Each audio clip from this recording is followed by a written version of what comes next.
ఏం లేదు. ఫస్ట్ దాస్ సార్కి థ్యాంక్ యూ అండ్ కంగ్రాచులేషన్. నేను పెద్దగా చదువుకోలేము కానీ మీరు అట్లా చెప్తుంటే నా డిగ్రీ లాగానే కనబడుతుంది. చాలా thank you and Kiran sir నిజంగా కంగ్రాచులేషన్. మీరందరూ కూడా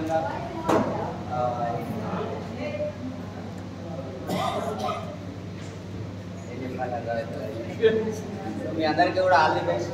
ఒక 2 సంవత్సరాల కష్టం, 2 సంవత్సరాల కష్టం మీరు పడితే మీ టీంలో కూడా ఇట్లా లైన్లు పడతాయి కార్లు.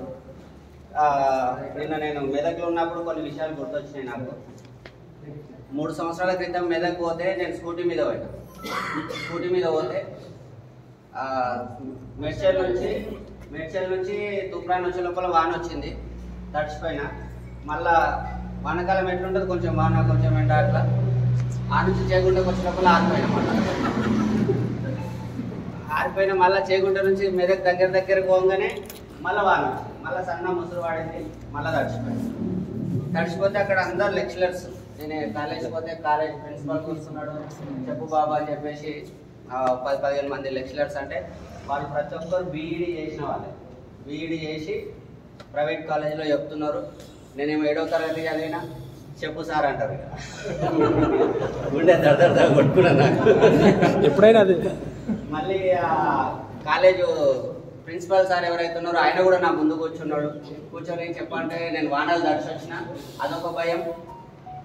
వాళ్ళు పెద్ద చదువుకున్నారని భయం, ప్లస్ వానాలు తడిచిన 2 కలిపి వణుకుతున్నాను నా చెయ్యి బోర్డు మీద ప్లాన్ చెప్తుంటే. ఇట్లా ఆ సిచ్యువేషన్ నుంచి ఈరోజు అది 3 సంవత్సరాల క్రితం, 3-4 ఏళ్ళు అవుతుంది. ఆ రోజు ప్లాన్ చెప్పిన 2 రోజులకే నా కారు వచ్చింది. ఆ రోజు అనుకున్నా, 1 కారు కాదు, 100 కార్లు కాదు, 1000 కార్లు కాదు, 1,00,000 కార్లు వచ్చేదాకా నిద్రపోవద్దని డిసైడ్ అయ్యింది. నిజంగా అనుకున్నట్టే మొన్న అశోక్ కార్ తీసుకున్నప్పుడు 4వ కారు అశోక్ది మన టీంలో. 4వ కారు అనుకున్నప్పుడు ఆ షోరూమ్లో అన్నా నేను, అశోక్ ఇది 4వ కారు, ఇదే షోరూమ్ మళ్ళీ వచ్చే లోపల దాదాపు 400 కార్లు వస్తాయి మన టీంలో. అంటే మొన్న మళ్ళా దాస్ సార్ అంజలి మేడం కార్ పోయినప్పుడు అదే గుర్తొచ్చింది, అదే షోరూమ్ అదే అని. దాదాపు 400 కార్ల పైనే వచ్చినాయి మన టీంలో ఇప్పటివరకు.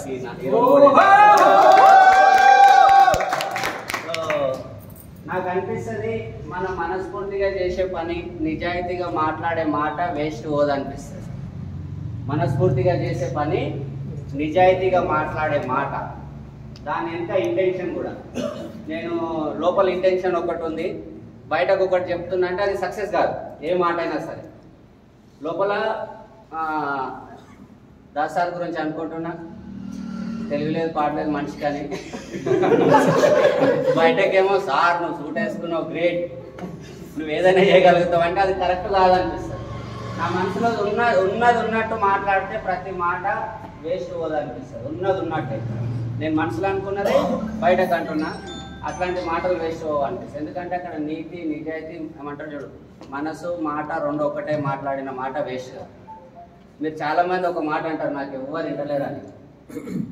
ఎవ్వరు వింటలేరంటే మీరు లోపల మనసు ఒకటి చెప్తుంది, మీ మాట ఒకటి వెళ్తున్నది, అందుకే వాళ్ళు వింటారు. నువ్వు మనసు మాట 2 కలిపి చెప్పండి, అవతల వాళ్ళు కూడా వింటారు. అర్థమైందా? అర్థమైందా? ఆ మనసు మాట కలిసినప్పుడు మన బాడీ లోపల నుంచి ఇట్లా ఆర్కి వస్తుంది, అన్నా నేను నీకోసమే వచ్చింది, ఎంతో మంది సక్సెస్ అవుతున్నారు అన్నా అన్నప్పుడు ఆయన ఎందుకు అంటాడు. ఒకసారి ఆలోచించండి. అన్న నేను అంత దూరం నుంచి వచ్చిన అక్క, నేను అంత దూరంకి వెళ్ళి వచ్చిన, కలిసి పని చేద్దాం అక్క, ఏముంది అక్క, పైసలు పెట్టేది లేదు, ఏం లేదు. చూడండి ఈరోజు Kiran sir Madhav madam car తీసుకున్నారు. వాళ్ళకన్నా తక్కువ చదువుకున్నారు, వాళ్ళకన్నా ఎక్కువ చదువుకున్నారు, ప్రతి ఒక్కరు సక్సెస్ అవుతున్నారు. మనం ఎందుకు గాలేం అక్క, నడువక్క అంటే రాదా మేడం? అయితే రాదా? ఏమైంది, నా మనసు నా మాట అన్ని కలిసినాయి కాబట్టి మళ్ళీ దాని వెనకాల నేనున్నా అన్న ధైర్యం కూడా ఇస్తున్నా కాబట్టి ప్రతి ఒక్కరు వస్తారు. అర్థమైందా? అర్థమైందా? ప్రతి ప్లాన్ సక్సెస్ కావాలి, ప్రతి మాట నా మాట వేస్ట్ పోవద్దు, నా మాట నేను అన్నది అన్నట్టు జరగాలి అంటే ఇది 2 కలవాలి. అండ్ అవతల వ్యక్తుల పైన ఏదైతే మనం ఇంటెన్షన్ ఉంటుందో అది కూడా కలవాలి. ఆ ఇంటెన్షన్ కూడా నాకు లోపల ఇంటెన్షన్ వేరే ఉంది. ఈయనకైతే గవర్నమెంట్ సైడ్ మస్తు పైసలు ఉన్నాయి, బయటకేమో సెట్ నువ్వు వస్తే బాగుంటుంది అంటే కలుస్తుందా? కలుస్తుందా? కాబట్టి ఎక్కడికైనా నేను ఎప్పుడు ఏం చెప్తా అంటే మన నిజాయితే మన సక్సెస్, మన మాట తీరే మన సక్సెస్, మన బాడీ లాంగ్వేజే మన సక్సెస్. అన్నిటికంటే ఇంపార్టెంట్ ఏంటంటే నా కష్టం, నిజాయితీతో కూడిన బెంజ్ కారు కాకపోతే వాళ్ళ అమ్మమ్మ వస్తుంది రోల్స్ రాయిస్. నిజాయితీగా కష్టపడుతుంది. కిరణ్ సార్ గురించి చెప్పాలంటే చాలా కష్టాలు పడ్డాడు సార్, నాకు తెలుసు. కొన్ని కష్టాలే తెలుసు. నేను అనుకున్న ఒకనొక సందర్భంలో ఈయన కంపెనీలోకి వెళ్ళిపోతాడు, ఇక మా తాను ఉన్నాడు అనుకున్నా. అలా అనిపించింది ఫీలింగ్. మళ్ళీ లోపల ఎక్కడో కొట్టింది. ఎస్వి బాలి సార్ అంటాడు కదా, మనోడైతే ఎంత దూరం పోయినా వస్తాడు, మందోడైతే కాదు కదా, ఎందాక పడినా ఆగాడు. నేను ఒకటే అనుకుంటుంటే అశోక్ సార్తో మాట్లాడినప్పుడు కానీ, దాస్ సార్తో నేను తక్కువ మాట్లాడతా కానీ అశోక్ సార్తో ఎక్కువ మాట్లాడినప్పుడు అయితే ఒకటే ఫీలింగ్ ఉంటుండే. మనదే ఇప్పుడు అంటారు కదా, రాసి పెట్టి ఉంటుంది మనం తినే ప్రతి కరెక్టా కదా. వెస్టేజ్ డబ్బులు తినాలని కూడా వాళ్ళకి రాసి పెట్టి ఉండాలి. ఉట్టుకునే పైసలు ఇస్తామంటే ఎక్కడెక్కడ పోతుంది. కరెక్టా కదా. వాళ్ళకి రాసి పెట్టి లేకపోతే మనం ఏం చేయలేం. కరెక్టా కదా. అట్లనే కిరణ్ సార్ చాలా కష్టాలు వచ్చినాయి. ఉద్యోగం చేసిండు పోయిండు, ఉద్యోగం చేసిండు పోయిండు, మళ్ళీ వచ్చిండు మళ్ళీ పోయిండు, లాస్ట్కి వచ్చి నిలబడిండు. నాకు మాధవి మేడం గురించి మాట్లాడాలనిపిస్తుంది, లేడీస్ గురించి మాధవి అంటే మాధవి గారు, కిరణ్ అంటే కిరణ్ గారు. మీరు ఈ విషయాలన్నీ మీ వాళ్ళ మీద పెట్టి మీకు చెప్తారు. ఆయన 4 పనులు చేసిండు, వాళ్ళ డాడీ పరిచయం చేసి, వాళ్ళ డాడీ వాళ్ళ పెదనాన్ని ఇప్పుడు నాకు అక్కడ మాట్లాడారు ఇంతకుముందు. ఆయన గవర్నమెంట్ టీచర్ అంట సార్, వాళ్ళ నాన్న కిరాణం షాప్ అంట. వాళ్ళ నాన్న ఈరోజు ఖాళీ ఉంటాడా? ఏదో ఒక పని, పెద్ద మనిషి అన్నాక ఏదో ఒక పని చేస్తుంటాడు. నాకు అదే విచిత్రం అనిపిస్తుంది. చూడండి, మనం ఎవరు, వాళ్ళెవరు, మనం వచ్చి ఈరోజు పండుగ చేసుకుంటున్నాం, అదృష్టం అంటే ఇదే అనిపిస్తుంది. అట్లనే లేడీస్ గురించి మాట్లాడాలంటే మగపిల్లలకి ఏంటంటే ఏ చూడంగానే అది అట్రాక్ట్ అయిపోతాం. ఏ చూడంగానే అది అది చేస్తే బాగుంది, మా దోస్తుగాడు వెయిట్ సక్సెస్ అయ్యాడు, ఆయన రియల్ ఎస్టేట్లో సక్సెస్ అయ్యాడు, ఆయన ఇంకేనో షాప్ పెట్టి సక్సెస్ అయ్యాడు, ఆయన ఏదో ఇడ్లీ సెంటర్ పెట్టి సక్సెస్ అయ్యాడు, ఆయన ఏదో గవర్నమెంట్ టీచర్ అయ్యాడు, అనుకోకుండా సక్సెస్ అయ్యాడు. అందరికి అదే మనసు వాడు అది చేస్తారు. మళ్ళీ మనది ఏంటంటే నిల్కలేడు మనసు. బురుమాన్ పోతాం, 6 నెలలు చూస్తాం, మళ్ళీ కాకపోతే మళ్ళీ ఇంటికి వస్తాం. మళ్ళీ బురుమాన్ పోతాం, 6 నెలలు అటు ఇటు చూస్తాం, మళ్ళీ ఏం చేస్తాం, మళ్ళీ ఇంటికి వస్తాం, మళ్ళీ అటు పోతాం, మళ్ళీ ఇటు వస్తాం. ఈ సిచ్యువేషన్లో లేడీస్ సిచ్యువేషన్ ఎట్లుంటుందంటే, మగపిల్లగానికంటే తెలివి లేదు, ఆడపిల్లకి నీకు తెలివి లేదా అని మగనికి నువ్వు చెప్పుకోవాలి. 10 పనులు చేసే వాళ్ళకి చెప్తుంది. అట్లా చేయకండి, ఒక్క పని చేద్దాం, కష్టపడదాం. ఏమంటారు నువ్వు? ఎవరైనా అప్పిచ్చేది ఉంటే ఏం చేస్తారు? వాళ్ళ భార్యను కూర్చోబెట్టి అడుగుదాం పాండి, ఆమెకు తెలివి లేదా, మంది పైసలు తీసుకొని అంటామా లేదా? వాళ్ళ అమ్మగారు వాళ్ళు అంటారు, వాళ్ళ అత్తగారు వాళ్ళు అంటారు, అందరూ అంటారు లేదా, వాళ్ళ అత్తగారు వాళ్ళు కూడా అంటారు. నువ్వు చెప్పు అమ్మ ఇంట్లో ఏం చేస్తున్నావు అని. కిరణ్ సార్ని సంబంధించినందుకు థ్యాంక్ యూ అమ్మ. నిజంగా ఈ విషయాలలో మీ అందరికీ అప్రిషియేట్ చేయాలి. మనం ఒకసారి గట్టిగా క్లాప్స్ ఇద్దాం లేడీస్.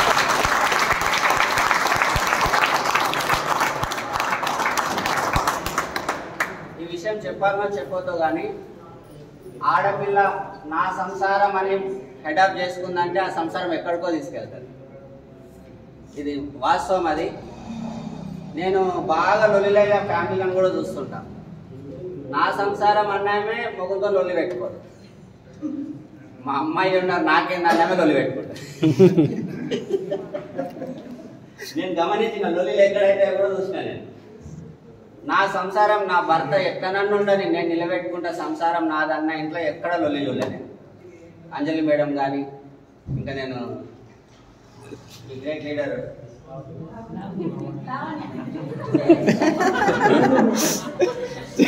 కానీ, ఎందుకంటే ఆడపిల్ల కష్టాలల్లా కష్టాలల్లా తోడుంటుంది. నేను గమనించిన ఒక మాట, మగోడు ఏం చేస్తాడు, నీకేం తెలియదు అనుకుంటుంటాడు. తీరా నెత్తి మీదకి వచ్చినాక నాకేం చేయాలో అర్థమైతలేదే అంటాడు. నేను గమనించిన చాలా సందర్భాల అంత నెత్తి మీదకి వచ్చినాక నీకేం తెలుసు సప్పుడే అనుకుంటుంటాం. తీరా నెత్తి మీదకి వచ్చినాక నాకేం అర్థమైతలేదు అన్నట్టు. కరెక్టేనా? నాకు తెలిసి నేను మీ అబ్బాయి. ఆ టైంలో ఒక్కటి ఇట్లా నేను చాలా సందర్భాల్లో చూసిన ఈ విషయాన్ని. ఇంతే కదా ఏమైతే నేను ఇట్లా చేద్దాం పని ఒక్క మాట అంటారు ఎందుకంటే మళ్ళీ 1000 ఏళ్ళ బలం వచ్చి బయటకు వెళ్తాం. కరెక్టా కదా? నేను ఒక అమ్మాయిని చూసిన, నాకు భలే హ్యాపీ అనిపించింది. పోలీస్ స్టేషన్లో ప్లాన్ చెప్పనికి పోయినా. పోలీస్ స్టేషన్లో ప్లాన్ చెప్పనికి పోతే ఒక అమ్మాయి వచ్చింది. వీళ్ళు అప్పు తీసుకున్నారు, అప్పు ఇయ్యలే. ఇక అప్పు ఇయ్యలేదంటే 12 వాళ్ళకి ఇయర్ కట్టుకున్నది. అప్పు ఇయ్యలేరు, ఆయన తిట్టిండు, కోపం వచ్చింది.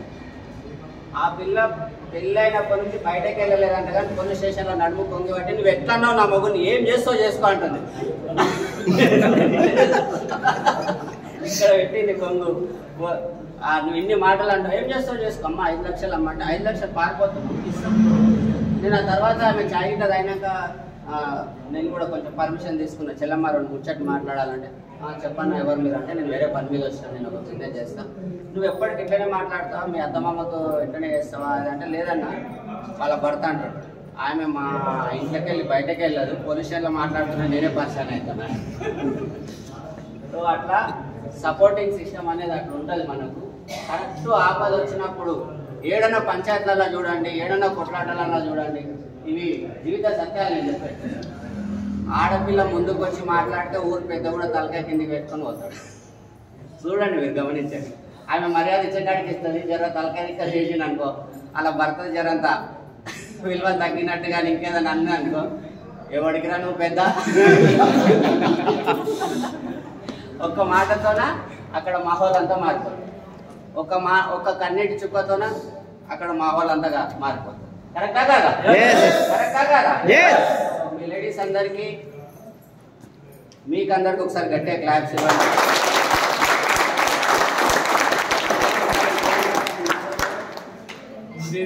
నివేదిత నా ఫేవరెట్ హీరో. నివేద థామస్ అన్న. సో ఈరోజు కంగ్రాచులేషన్ చెప్తున్నా. ఎన్ని పనులు చేసినాం ఇక్కడ ఉన్న వాళ్ళందరం, ఎవ్వరం ఖాళీ లేరు. మీరందరూ సార్ ఎన్నో పనులు చేసిండ్రు, ఎవ్వరు ఖాళీ లేరు ఇన్ని రోజులు. కానీ కిరణ్ సార్ కొన్ని రోజుల కార్ తీసుకున్నారంటే మీ అందరికి కోపం ఉన్నట్టా లేనట్టు? ఉన్నట్టా లేనట్టు? సో నేను ఇంతకుముందు చెప్పినట్టు వెస్టేజ్ పైసలు కూడా తినే అదృష్టం ఉండాలి వాళ్ళకి. కాబట్టి ఎవరు వచ్చినా ఎవరు రాకున్నా మీరు మాత్రం పని ఆపకండి. ఓకేనా? అంటారు కదా ఈశ్వరి ఆజ్ఞ లేనిది, ఆయన ఆజ్ఞ లేనిది లక్షలు తినాలంటే ఎడికెళ్ళి తింటారు. కరెక్టా కదా? రాసి పెట్టి ఉండాలి అక్కడ కూడా. కానీ మీరు ఆగకుండా కొత్త వాళ్ళని నిలబడి ఒక టార్గెట్ పెట్టుకోండి. 90 రోజుల టార్గెట్. 90 రోజుల్లో గ్రౌండ్ డైరెక్టర్ కావాలి, 1,00,000 రూపాయలు, 6 నెలల్లో కారు. ఇట్లా ప్లాన్ చేసుకొని చేస్తే అవుతుంది, లేకపోతే కాదు. మళ్ళా ప్లానింగ్ ఉండాలి. ప్లానింగ్ లేకపోతే కాదు. ఇప్పుడు మనకి ఒక డే టు టైం ఎట్లా అనుకున్నామో అట్లా ప్లానింగ్ పెట్టుకోండి. అండ్ ఆల్రెడీ నేను అనౌన్స్మెంట్ చేసిన, ఎవరైతే ఈ 3 నెలల 1,00,000 రూపాయలు తీసుకుంటారో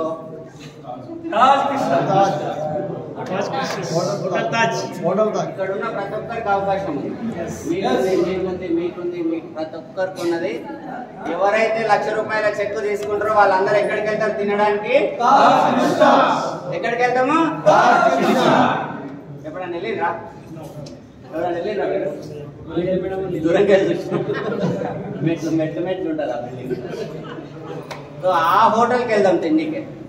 ఖర్చు నాది, తినే బాధ్యత మీది. ఎంత తింటారో తినండి. ఓకేనా? పైసలు మీకే, ఫుడ్ మీకే, ఎంజాయ్మెంట్ మీకే, అన్ని మీకే. బిల్లు కట్టేది. ఓకేనా? నేను ఒకసారి వెళ్ళిన తాజ్ కృష్ణకి, ఒకేసారి వెళ్ళిన తినడానికి. ఆ పేర్లను చూసిన, మొత్తం పేర్లని చూస్తే ఏమేమో పేర్లు ఉన్నాయి, అర్థం కాలే. లాస్ట్ బిర్యానీ పెట్టుకొని తినొచ్చిన, అది వేరే విషయం. ఇవన్నీ మనకు అయితట్లేదని మా పాపని వెంట పెట్టుకొని చదువురా ఇదే పేరు అంటే అదేమో పేరు లేదు. ఈ పేరు ఎట్లున్నదంటే కడపలో ఏదో ఏం చేయదు,